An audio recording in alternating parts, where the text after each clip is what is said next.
नमस्कार, स्वागत है आपका मेरे YouTube चैनल ITI 360 डिग्रीज में। आज के इस वीडियो में मैं आपको बताऊंगी कि CTI एडमिशन 2020 का फॉर्म आपको कैसे अप्लाई करना है और मैं आपको इस वीडियो में लाइव हर एक स्टेप करके बताऊंगी ताकि आपके सारे डाउट्स क्लियर हो जाएं और आप अपना फॉर्म अच्छे से भर पाएं। CTI एडमिशन 2020 से संबंधित मेरा एक और वीडियो चैनल पे अपलोड हो चुका है जिसमें मैंने आपको बताया था कि कौन कौन से छात्र इस फॉर्म को भर सकते हैं, इस फॉर्म को भरने के लिए आपके पास कौन कौन से डॉक्यूमेंट होने चाहिए और साथ ही इस फॉर्म से संबंधित महत्वपूर्ण तिथियां कौन सी हैं। तो अगर आपने मेरा वीडियो नहीं देखा है तो लिंक डिस्क्रिप्शन बॉक्स में अवेलेबल है और साथ में लिंक आई बटन पे भी अवेलेबल है, आप वहां से जाकर उस वीडियो को देख सकते हैं। तो चलिए इस वीडियो में हम CTI एडमिशन फॉर्म 2020 के हर एक स्टेप को लाइव करके जान लेते हैं ताकि आप अच्छे से अपना फॉर्म भर सकें और आपका फॉर्म रिजेक्ट ना हो। चलिए स्टार्ट करते हैं।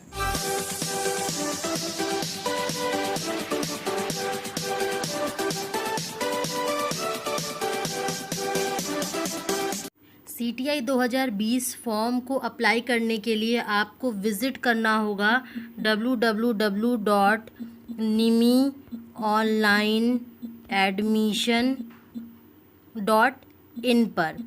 ये CTI के फॉर्म को अप्लाई करने के लिए ऑफिशियल वेबसाइट है। तो जब इस वेबसाइट पे आप जाएंगे तो आपको यहाँ पे एक लिंक दिखाई देगा, रजिस्ट्रेशन लिंक। आपको इस लिंक पे क्लिक करना है, फिर एक न्यू पेज ओपन हो जाएगा। वहाँ पे सबसे ऊपर आपको दिखाई देगा CITS 2020 admission link, click here. यहाँ पे आप क्लिक करेंगे तो एक न्यू पेज ओपन हो जाएगा। इस तरह का ये पेज ओपन हो जाएगा जिसमें दिया हुआ है रजिस्टर्ड नाउ, अभी पंजीकरण करें और रजिस्टर्ड कैंडिडेट लॉगिन। क्योंकि हम नया रजिस्ट्रेशन करने जा रहे हैं इसलिए हमें इस पर क्लिक करना है। और रजिस्टर्ड कैंडिडेट उनके लिए है जो ऑलरेडी रजिस्ट्रेशन का प्रोसेस पूरा कर चुके हैं और बाकी के स्टेप्स कंप्लीट करने के लिए वो इसके थ्रू लॉगिन कर सकते हैं। तो पहले हम रजिस्टर्ड नाउ पे क्लिक कर लेते हैं और अपना रजिस्ट्रेशन कंप्लीट कर लेते हैं। रजिस्टर्ड नाउ पे क्लिक करने के बाद से इस तरह का एक पूरा फॉर्म ओपन हो जाएगा। इस फॉर्म को आप अच्छे से देख सकते हैं और सबसे पहले इसमें हर एक बिंदु के बारे में हम चर्चा कर लेंगे कि किस कॉलम में क्या आपको फिल करना है, उसके बाद से हम इस फॉर्म को भर लेंगे। तो चलिए देख लेते हैं। सबसे पहले आपको लिखना है एप्लीकेंट्स नेम, आवेदक का नाम, इसमें आपको अपना नाम भरना है। फिर नेक्स्ट है डेट ऑफ बर्थ यानी कि जन्म तिथि, जिसको DDMMYYYY के फॉर्म में आपको भरना है। जैसे कि मान लीजिए अगर मेरी जन्म तिथि है 11 जुलाई 1990 तो मैं इसे भरूंगी 11 और जुलाई के लिए 7 हम लोग लिखते हैं, 7वां महीना, पर उसे 07 लिख करके भरना है। सिर्फ 7 नहीं लिखना है और ऐसे ही 1990 लिखना है, 90 सिर्फ नहीं लिखना है। तो इस तरह से आप इस जन्म तिथि को भर लीजिएगा DDMMYYYY के फॉर्म में। फिर यहाँ पे आपको फादर्स नेम या हस्बैंड नेम थर्ड वाले कॉलम में भरना है। आपके लिए जो भी एप्लीकेबल होगा आप उसे भर लीजिएगा। फिर नेक्स्ट यहाँ पे हमें भरना है मदर्स नेम, तो अपनी माता का जो भी नाम होगा वो आप यहाँ पे भर लीजिएगा। सारे जो भी आप अपना नाम भर रहे हैं, अपने पिताजी का नाम भर रहे हैं, अपने माता का नाम भर रहे हैं, स्पेलिंग अच्छे से चेक करके भरिएगा, बिल्कुल स्पेलिंग मिस्टेक नहीं होनी चाहिए।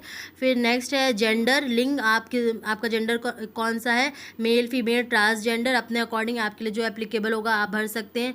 फिर नेक्स्ट आपको सेलेक्ट करना है कैटेगरी कि आप किस कैटेगरी से बिलोंग करते हैं, जनरल, OBC, SC ST या फिर इकोनॉमिकली वीकर सेक्शन।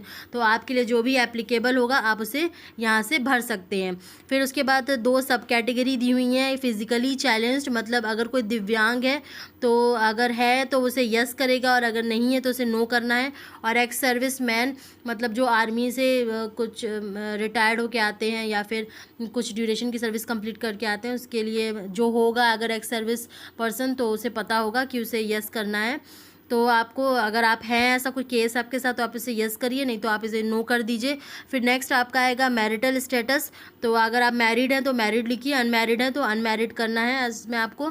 फिर नेक्स्ट आपको भरना है अपना आधार नंबर, तो अपने आधार कार्ड से नंबर देखकर सही से भर दीजिएगा। फिर नेक्स्ट आपको भरना है इसमें मोबाइल नंबर, और इसमें लिखा हुआ है डोंट प्रीफिक्स 0, मतलब आपको सिर्फ अपना 10 डिजिट का मोबाइल नंबर इसमें फिल करना है, उसमें आगे आपको 0 नहीं लगाना है। ये आपको ध्यान रखना है इस चीज़ में क्योंकि ये मेंशन कर दिया है यहाँ पे। फिर नेक्स्ट आपको यहाँ भरनी है अपनी ईमेल आईडी, तो यहाँ पे आप अपनी एक वैलिड ईमेल आईडी फिल कर दीजिए। और मोबाइल नंबर और ईमेल आईडी आपको अपना एक्टिव मोबाइल नंबर और ईमेल आईडी आईडी ही आपको इसमें फिल करनी है, क्योंकि इससे संबंधित CTI एडमिशन से संबंधित जो भी अपडेट्स होंगे वो आपको इस मोबाइल नंबर और ईमेल आईडी के माध्यम से ही प्राप्त होंगे। इसलिए आप इसे बिल्कुल सही भरिएगा और एक्टिव मोबाइल नंबर और ईमेल आईडी इसमें फिल करिएगा। फिर नेक्स्ट आता है डिप्लोमा पास्ड। तो अगर आप डिप्लोमा कैंडिडेट है, आपने डिप्लोमा किया है, तो आपके लिए ये कॉलम एप्लीकेबल है। अगर आप पास कर चुके हैं, आपका डिप्लोमा कंप्लीट हो गया है, तो आप इसे यस करेंगे। और अगर आप 6 सेमेस्टर में हैं, आपका एग्ज़ाम अभी नहीं हुआ है, तो आप इसे अपीयरिंग करेंगे। और इस बार क्योंकि मैंने आपको बताया है अभी नोटिफिकेशन जो इसका प्रॉस्पेक्टस है उसमें पूरा आपको डिटेल से बताया था कि जो अपीयर्ड कैंडिडेट है वो भी अप्लाई कर सकते हैं। तो आप इसमें अगर आप 6 सेमेस्टर में, तो आप इसमें अपीयरिंग कर देंगे, और जो ITI वाले हैं वो इसमें नो कर देंगे।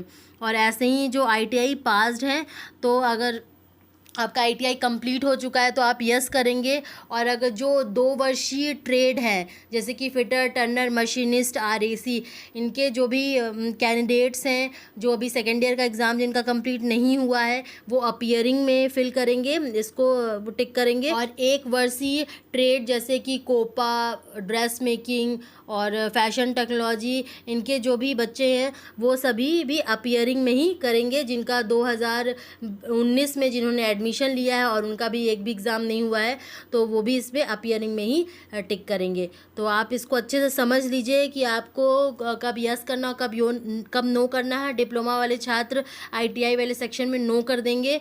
फिर नेक्स्ट आपको करना है कि ITI सर्टिफिकेट नंबर। तो ज़्यादातर बच्चों को इसी में कन्फ्यूज़न हो रहा है कि इसमें आप क्या भरना है आपको।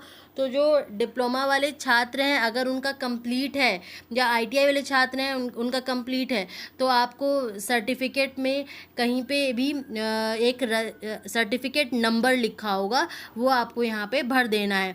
और इन केस अगर आप अपीयरिंग है, तो डिप्लोमा वाले छात्र अपने 5th सेमेस्टर का जो लेटेस्ट उनके पास डॉक्यूमेंट अवेलेबल है, अपना रिज़ल्ट अवेलेबल है, वो आप इसमें उसका नंबर भर दीजिए। और जो ITI वाले छात्र हैं, वो जो सेकेंड ईयर में हैं, 2 वर्षीय ट्रेड में हैं और सेकेंड ईयर में हैं, वो अपना फर्स्ट ईयर का रजिस्ट्रेशन नंबर जो उन्हें एग्ज़ाम के समय मिला था, जिसके थ्रू उन्होंने अपना रिज़ल्ट चेक किया था, वो वाला रजिस्ट्रेशन नंबर आप इसमें भर सकते हैं। और जो 1 साल के बच्चे हैं जिन्होंने 2019 में एडमिशन लिया है और उन्हें अभी कोई भी रजिस्ट्रेशन नंबर कॉलेज से नहीं मिला है, वो इसमें नॉट अवेलेबल NA लिख करके इस फॉर्म को फिल कर सकते हैं। फिर नेक्स्ट आपको क्या देखना है कि सर्टिफाइड कैंडिडेट टाइप, ये आपको फिल करना है। तो इसमें रेगुलर या प्राइवेट ऐसे फिल करना है। तो आपको रेगुलर कैंडिडेट रहे हैं आप सभी, टेक्निकल जो भी कोर्सेज होते हैं वो रेगुलर ही कोर्सेज होते हैं, तो इसमें आपको रेगुलर सेलेक्ट करना है। फिर ITI ट्रेड, तो जिस भी ट्रेड में आप ITI कर रहे हैं उसका आपको सेलेक्ट कर लेना है। पूरी ड्रॉप डाउन लिस्ट होगी। अभी हम इसे समझ रहे हैं, जब फॉर्म फिल करना शुरू करेंगे तो मैं आपको लिस्ट भी दिखाऊंगी। इलेक्ट्रीशियन, कोपा, सभी इस लिस्ट में अपीयर होंगे, आपको अपने अकॉर्डिंग सेलेक्ट कर लेना है इसे। फिर क्वालिफाइड फॉर CITS अंडर, मतलब इसमें आप CTI करने के लिए एलिजिबल हैं। तो किस स्कीम के अंडर आप एलिजिबल हैं? आपने NCVT की है या फिर आपने नेशनल अप्रेंटिस सर्टिफिकेट है आपके पास, तो वो आपको सेलेक्ट कर लेना है। 2 ऑप्शंस आएंगे इसमें भी, और इसमें मेंशन किया हुआ है SCVT या फिर COE candidates can not apply for CITS। तो SCVT के कैंडिडेट्स और COE के कैंडिडेट्स को अप्लाई नहीं कर सकते, इसमें साफ मेंशन किया हुआ है। उसके बाद आपको भरना है अपना एड्रेस, अपना परमानेंट एड्रेस, स्थायी पता आपको भर देना है। इसमें परमानेंट सिटी भर देनी है, परमानेंट स्टेट भर देना है, परमानेंट डिस्ट्रिक्ट भर देना है, फिर पिन कोड भरना है आपको इसमें, फिर एक स्थायी फ़ोन भरना है। ऐसे ही आपको एड्रेस फॉर करस्पॉन्डेंस भरना है कि जो आपका पत्राचार का जो पता होगा वो आपको इसमें भर देना है। और अगर दोनों ही सेम है तो यहाँ पे देखिए एक ऑप्शन दिया हुआ है, tick the check box if both address are same. अगर आपका परमानेंट एड्रेस और करस्पॉन्डेंस एड्रेस दोनों सेम है तो आप यहाँ बस टिक कर दीजिए, और अगर डिफरेंट है तो आप इन दोनों को ही अलग अलग भरिए। उसके बाद से फिर आपको सबमिट करना है। एक बात और ध्यान देने योग्य जो मैं आपको बताना चाहती हूँ यहाँ पे, कि इसको सबमिट करने से पहले आप अपनी सारी डिटेल्स अच्छे से चेक कर लीजिए, क्योंकि एक बार सबमिट करने के बाद से इसे एडिट नहीं किया जा सकता, ऐसा इसमें मेंशन किया हुआ है। तो बहुत ध्यान से फॉर्म भरना है इसे। तो चलिए हम भर लेते हैं और उसके बाद से आगे का प्रोसीजर देखते हैं कि आगे हमें क्या करना है। तो देखिए इस तरह से मैंने अपना ये पूरा फॉर्म भर दिया है। आपको मैंने एक एक स्टेप बहुत अच्छे से समझा दिया था, आप इसे अच्छे से देख सकते हैं। और यहाँ पे अपना मैंने सर्टिफिकेट नंबर भर दिया है। और उसके बाद फिर आपका जो यहाँ पे ट्रेड का पूरा यहाँ लिस्ट दिया हुआ है, आप अपनी ट्रेड बहुत आराम से इसमें सेलेक्ट कर सकते हैं। जिस भी ट्रेड में आपने ITI की हुई है आप यहाँ से सेलेक्ट कर सकते हैं। ये पूरी लिस्ट है और यहाँ पे आप अपनी ट्रेड सेलेक्ट कर सकते हैं। फिर नेक्स्ट है यहाँ पे आपको सेलेक्ट करना था NCVT या NAC, तो जिस भी के लिए आप एलिजिबल हैं वो आप उसे सेलेक्ट कर लीजिए। यहाँ मैंने NCVT सेलेक्ट कर दिया है। फिर यहाँ पे मैंने एड्रेस भर दिया। अब हम इस फॉर्म को सबमिट करेंगे, तो चलिए सबमिट कर लेते हैं फॉर्म को। तो ये है next step, verify OTP send to your email and mobile number. मतलब आपके मोबाइल नंबर पे और ईमेल पे एक OTP आएगा जो आपको यहाँ पे फिल करना है, और इस तरह से आपका जो मोबाइल नंबर होगा और ईमेल होगा वो सर्टिफाई किया जाएगा। तो मुझे OTP तुरंत मिल गया है अभी इसका, विदिन 2 सेकेंड्स इसका OTP तुरंत आ गया है। कभी कभी टाइम भी लग सकता है, तो कोई घबराने वाली बात नहीं है। तो ये मैंने मोबाइल पे आई OTP डाल दी, और वैसे ही ईमेल पे जो OTP आई है उसको आपको एंटर कर देना है।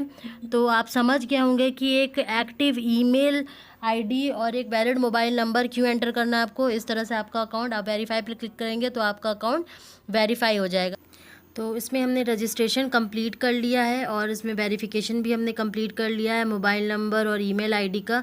और यहाँ पे हमारा टॉप पे ये रजिस्ट्रेशन नंबर भी शो हो रहा है। यहाँ पे आप अपना रजिस्ट्रेशन नंबर भी देख सकते हैं, यहाँ से आप अपना प्रोफाइल भी देख सकते हैं। फिर नेक्स्ट स्टेप जो हमें कंप्लीट करना है वो है क्वालिफ़िकेशन का। तो ये है क्वालिफ़िकेशन का स्टेप कंप्लीट करने के लिए यहाँ पूरी डिटेल दी हुई है आपको क्या क्या भरना है इसमें।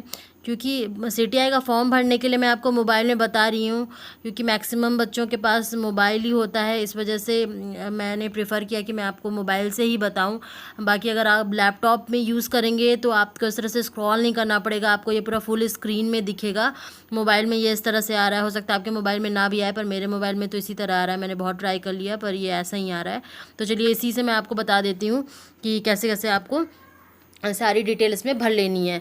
तो इसमें जो पहला है आपका वो भरना है आपको एकेडमिक क्वालिफिकेशन, शैक्षिक योग्यता के बारे में आपको इसमें पूरी डिटेल भरनी है। और फिर टेक्निकल क्वालिफिकेशन मतलब ITI डिप्लोमा या BTech वाले जो भी हैं वो उसके बारे में आपको पूरी डिटेल भरनी है। तो एक एक करके जान लेते हैं क्या क्या भरना है इसमें। पहला इसमें भरना है कि एग्जामिनेशन पास्ट, मतलब कौन सी परीक्षा आपने पास की है, 8th 10th 12th, इन सब के बारे में आपको इसमें अपना डिटेल फिल करना है। तो जिन्होंने 8th पास करके ITI की हुई है वो यहाँ पे 8th सेलेक्ट कर लें, और जिन्होंने 10th पास करके ITI की है वो यहाँ पे 10 सेलेक्ट कर सकते हैं। तो आगे आप 12th ग्रेजुएशन ये भी सेलेक्ट कर सकते हैं, बट मैं तो आपको यही सजेस्ट करूँगी क्योंकि ITI 10th लेवल पे ही होती है, तो आप 10th लेवल ही सेलेक्ट कर लिए। क्योंकि फिर नेक्स्ट आपको करना है स्कूल बोर्ड यूनिवर्सिटी नेम। तो यहाँ पे आप अपना स्कूल का नाम, जिस भी स्कूल से आपने 10th किया है वो कर लीजिए, और फिर आप अपने बोर्ड का नाम लिख दीजिए, UP बोर्ड या CBSE बोर्ड, जिस भी बोर्ड से आप वो नाम लिख दीजिए।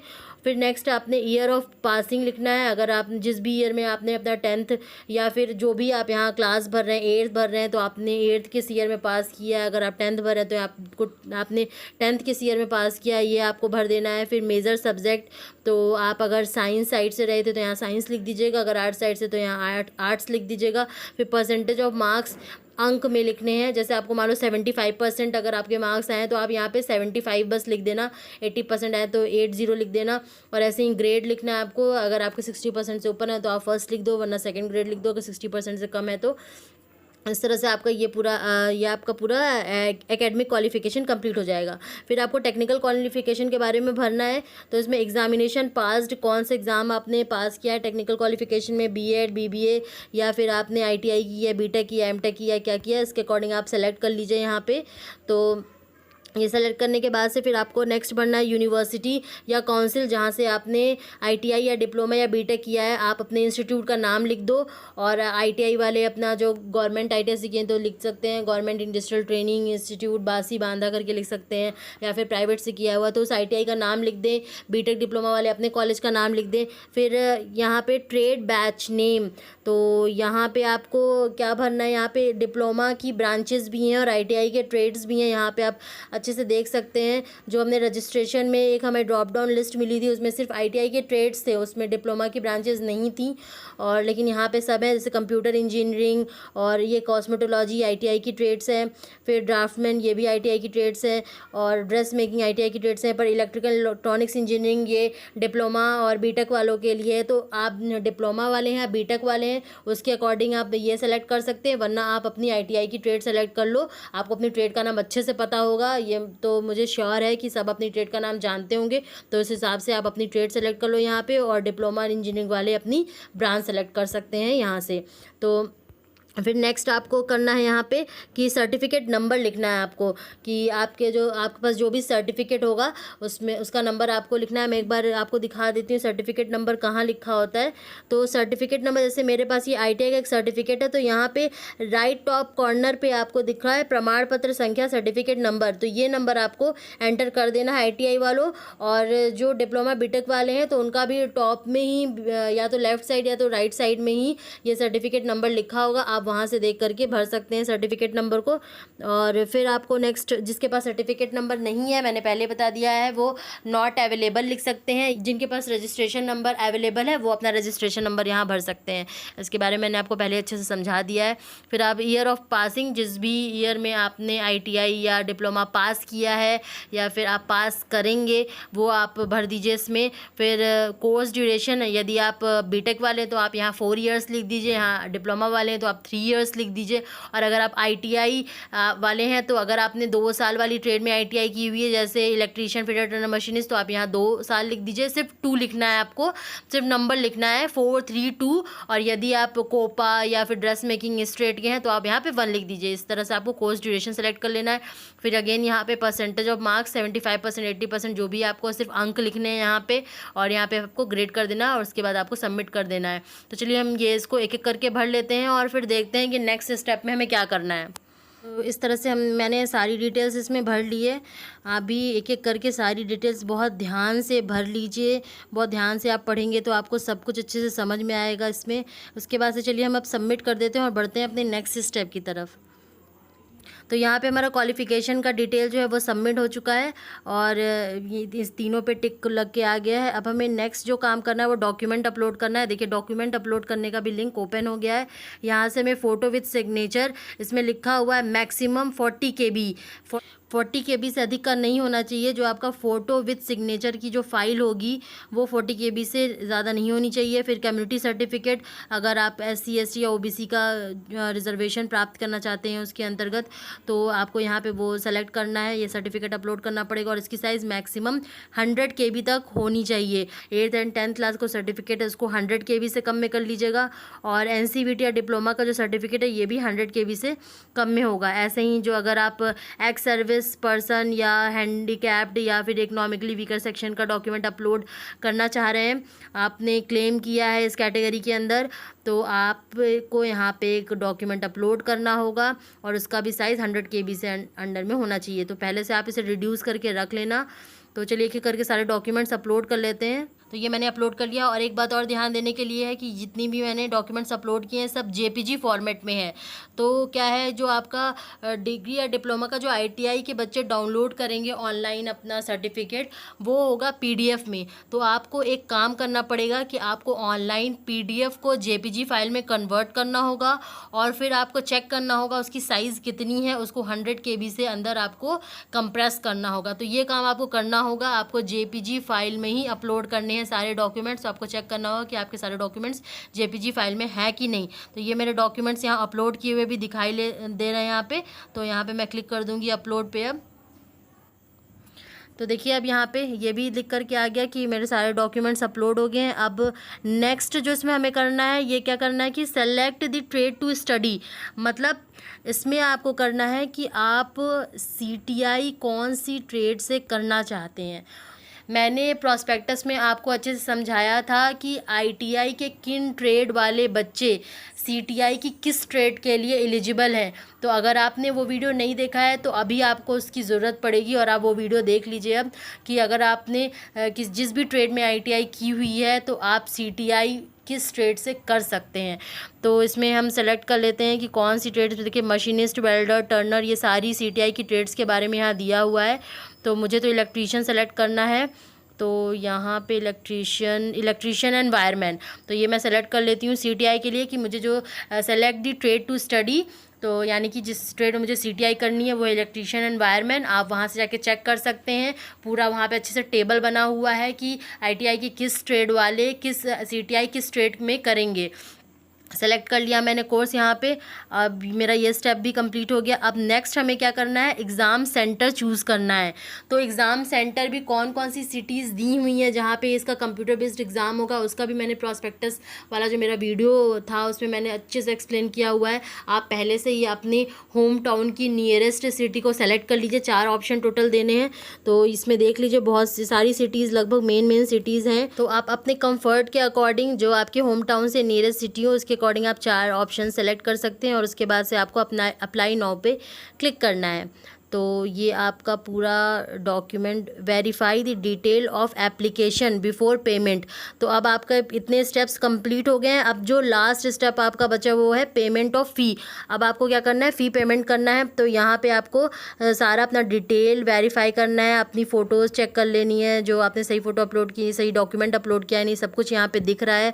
और यहाँ पर पर्सनल इन्फॉर्मेशन है, जो भी सारी इन्फॉर्मेशन अच्छे से यहाँ पे शो हो रही हैं। आपकी जो भी इन्फॉर्मेशन आप चेक कर लीजिए अच्छे से। यहाँ पे सब कुछ लैपटॉप में अगर आप करेंगे तो बहुत अच्छे से दिखाई देगा आपको। फ़िलहाल मोबाइल में भी थोड़ी प्रॉब्लम होगी, पर आप चेक कर सकते हैं, ऐसे कोई ख़ास प्रॉब्लम नहीं है। सब कुछ सेलेक्ट हो गया। अब फिर लास्ट ऑप्शन क्या आ रहा है, फ़ी पेड डिटेल्स, कन्फर्म एंड पे द फीस। अब आपके जो भी डिटेल्स हैं अगर वो सही हैं तो आप अब कन्फर्म कर दीजिए इसे और फ़ी पेमेंट पे आप प्रोसीड कर सकते हैं, वरना अभी भी आप एडिट कर सकते हैं। यहाँ पे एडिट का ऑप्शन आ रहा है, तो आप कुछ चीज़ें इसमें एडिट कर सकते हैं। हालांकि जो रजिस्ट्रेशन आपने फिल किया है उसमें सभी चीज़ें एडिट नहीं हो रही हैं, सिर्फ नेम और ये सारी चीज़ें, कुछ चीज़ें एडिट हो रही हैं, सारी चीज़ें एडिट नहीं हो रही हैं उसमें। तो यहाँ पे आप कन्फर्म एंड पे फीस पे आप क्लिक कर दीजिए, तो आपको रीडायरेक्ट किया जाएगा फिर पेमेंट पोर्टल की तरफ। ये देखिए यहाँ पे आ रहा है फ्रिक्वेंटली पेमेंट, यहाँ पे देखिए आपका डिटेल आ रहा है। एप्लीकेशन आईडी, ये आपका एप्लीकेशन आईडी देखिए मैच कर से क्यों 300 रुपये आपको पे करना है, क्योंकि मैंने फ़ीमेल कैंडिडेट सेलेक्ट किया इसलिए मुझे 300 रुपये देने हैं। और जैसा आपने सेलेक्ट करेंगे उस हिसाब के आपको लिख के आ जाएगा यहाँ पे कि आपको कितना फ़ी पेमेंट करना है। अब यहाँ पे पे नाउ पे क्लिक करेंगे आप, तो फिर फाइनली आपको पेमेंट पोर्टल की तरफ प्रोसीड कर दिया जाएगा। ये देखिए ये आ गया पूरा पेमेंट के लिए। यहाँ पे आपका रजिस्ट्रेशन नंबर लिखा हुआ है, फिर यहाँ पे बिलिंग इन्फॉर्मेशन लिखी हुई है, सब कुछ लिखा हुआ है। फिर आप यहाँ पे मेथड सेलेक्ट कर सकते हैं कि आपको कैसे पेमेंट करना है। डेबिट कार्ड से तो आप डेबिट कार्ड सेलेक्ट कर लीजिए, क्रेडिट कार्ड से करना तो आप क्रेडिट कार्ड सेलेक्ट कर सकते हैं। इस हिसाब से आप सेलेक्ट कर लीजिए आपको कौन सा मेथड ऑप्ट करना है। तो मैक्सिमम बच्चों के पास क्योंकि डेबिट कार्ड होगा, तो एक बार हम डेबिट कार्ड से देख लेते हैं कि क्या क्या आपको इन्फॉर्मेशन चाहिए। सेलेक्ट डेबिट कार्ड, तो इसमें कौन से बैंक का आपका डेबिट कार्ड है ये आप सेलेक्ट कर लीजिए। और बहुत ही कम बैंक दिए हुए हैं इसमें तो, पर चलिए ठीक है, इसमें आप सेलेक्ट कर लीजिए, वरना आप इसमें फिर कार्ड नंबर डाल दीजिएगा। फिर इसमें एक्सपायरी मंथ और ईयर डालना है, CVV नंबर डालना है, ये आप उसके मेक पेमेंट कर दीजिए। जैसे ही आप पेमेंट करेंगे, मैं आपको ये करके नहीं बताऊंगी क्योंकि मुझे पेमेंट नहीं करना है, मैं जस्ट आपके बस इन्फॉर्मेशन के लिए, आपकी हेल्प के लिए ये वीडियो बना रही हूँ। तो आप इसमें मेक पेमेंट जैसे ही क्लिक करेंगे तो आपको OTP रिसीव होगा, आपका पेमेंट सक्सेसफुल होगा और आपका फॉर्म सबमिट हो जाएगा। फिर से आप जा करके अपने जो आपने देखा था स्टार्टिंग में आया था रजिस्टर्ड कैंडिडेट, वहाँ पे जाके आप रजिस्टर्ड ईमेल आईडी और रजिस्टर्ड मोबाइल नंबर से आप जा कर के लॉगिन कर सकते हैं, अपने एप्लीकेशन फॉर्म का स्टेटस देख सकते हैं। तो वहाँ से जाके आप अपने एप्लीकेशन फॉर्म का स्टेटस देख लीजिए। एक बात जो रजिस्ट्रेशन फॉर्म भरते वक्त मेरे से मिस हो गया था बताने के लिए, मैं आपको भी बताना चाहती हूँ।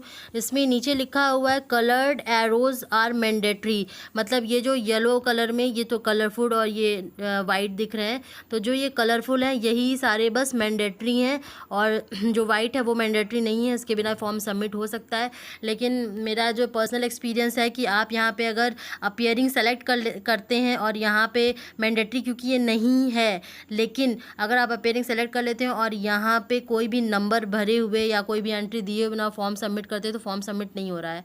तो इसलिए आप देख लीजिएगा इसको, और ये मैंडेटरी नहीं है। स्पेशली जो ITI वाले हैं वो इसमें भर सकते हैं, उनके ट्रेड का नाम दिया हुआ, लेकिन जो डिप्लोमा या BTech वाले उनकी ब्रांच का नाम यहाँ पे नहीं दे रहा है, ड्रॉप डाउन में नहीं आ रहा है, तो आप इसके अकॉर्डिंग उनके लिए ये वाला कॉलम हेल्पफुल होगा। बाकी जो ITI के कैंडिडेट हैं उनको ये सारी इन्फॉर्मेशन आप भर दीजिए, ज़्यादा अच्छा रहेगा। आपके पास इन्फॉर्मेशन है तो आप अच्छे से फॉर्म भरिए, पूरी कंप्लीट इन्फॉर्मेशन दीजिए।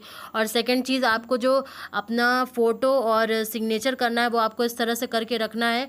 अगर आपके पास जैसे कि अभी लॉकडाउन चल रहा है तो नेट कैफ़े नहीं खुल रहे हैं, क्या कर सकते हैं कि घर में ही एक प्लेन पेज लीजिए, उस पर अपनी फ़ोटो चिपकाइए, नीचे अपना सिग्नेचर कीजिए और अच्छी क्वालिटी के मोबाइल फ़ोन से आप उसकी फ़ोटो क्लिक कर लीजिए, वो भी अपलोड हो जाएगा आराम से, क्योंकि आपको 40 KB तक का ही बस ये करना है अपलोड, तो आप आराम से ऐसा कर सकते हैं। तो आई होप कि अभी सबको अच्छे से समझ में आ गया होगा कि कैसे आपको रजिस्ट्रेशन करना है, कैसे पूरा फॉर्म कंप्लीट करना है। और अगर अभी भी किसी बच्चे को कोई प्रॉब्लम होती है तो आप बिल्कुल कमेंट करके आप हमसे डाउट पूछ सकते हैं, अपना क्लियर कर सकते हैं। साथ ही आप हमारे व्हाट्सएप ग्रुप में भी ज्वाइन कर सकते हैं, आपकी हेल्प के लिए वो ग्रुप बनाया गया है, आपकी पूरी मदद की जाएगी। धन्यवाद।